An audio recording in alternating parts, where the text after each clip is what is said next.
आपल्याला जेव्हा काही शारीरिक त्रास होतो, मानसिक त्रास होतो किंवा आर्थिक त्रास होतो, दुःख वाटायला येतं, आपण चिंतातूर होतो, तेव्हा आपल्याला वाटतं की हे सगळं माझ्याबरोबरच का घडलंय? मी कोणाचं काय वाईट केलंय म्हणून हे सगळं माझ्यासोबत घडतंय? असं तुम्हालाही कधी ना कधी तरी वाटलंच असेल, नाही का? पण याचं एक उत्तर आपल्याला भगवद्गीतेत सापडतं की आपलंच कर्म असतं जे आपल्यासमोर येऊन उभं राहतं. मग ते या जन्मातलं नसेलही कदाचित, पण कुठल्या तरी जन्मात केलेलं पापकर्मच आपल्याला या जन्मात फळ देऊन जातं आणि त्याचा आपल्याला त्रास होतो. पण मग असा विचार केला तर एक प्रश्न आणखीन मनात येतो की जर पापकर्म कधी ना कधीतरी आपल्याला फळ देतच, कर्मापासून आपली सुटका नाहीच, तर मग आपले संत आपल्याला नामस्मरण करा असं का सांगतात? सगळे संत म्हणतात की नामस्मरणाने प्रारब्धाचे भोग कमी होतात. मग खरंच तसं आहे का? आणि भोग कमी होतात म्हणजे नक्की काय होतं? आपला त्रास कमी होतो का? कशा प्रकारे कमी होतो? जर तुमच्यावर आत्ता कुठलं संकट असेल आणि आत्ता तुम्ही नामस्मरण करायला बसलात तर खरंच त्याचा रिझल्ट मिळेल का? कर्माचा सिद्धांत अटळ असतो. कर्म कोणालाही चुकवता येत नाही.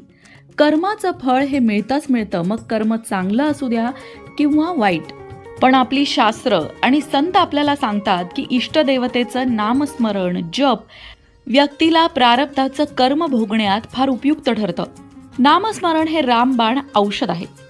ज्या योगे आपल्याला जडलेले महान रोग, मग ते शारीरिक, मानसिक किंवा आर्थिक किंवा इतर कुठल्याही प्रकारचे असू द्या, त्यातून माणूस मुक्त होतो.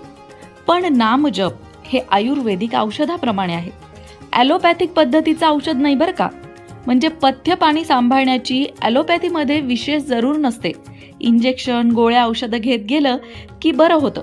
तेलकट खाऊ नका, तिखट खाऊ नका, आंबट खाऊ नका असे फार पथ्य डॉक्टर सांगत नाहीत, कारण रोग ॲलोपॅथीने वरवरच बरा होतो.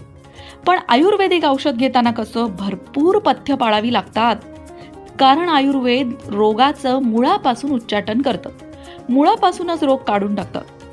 नामजप सुद्धा आयुर्वेदिक औषधाप्रमाणेच आहे. थोडक्यात काय तर आपल्याला कर्माचे भोग भोगताना त्रास कमी व्हावा असं वाटत असेल तर नामस्मरण हा उत्तम उपाय आहे खरा, पण त्याबरोबर काही नियमांचं पालनही करावं लागतं. तुम्ही इकडे चोरी करताय, इकडे नामस्मरण करताय, असं कसं चालेल? इकडे खोटं बोलताय, इकडे देवासमोर बसून टाळ वाजवताय, हे चालेल का? म्हणजे पथ्य ही आलीच. मग नामजपाबरोबर कोणती पथ्य आपल्याला पाळायला हवीत बरं?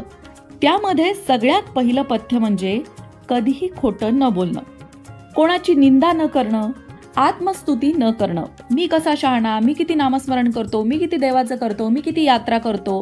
काही गरज नाहीये या सगळ्याची. कोणतंही व्यसन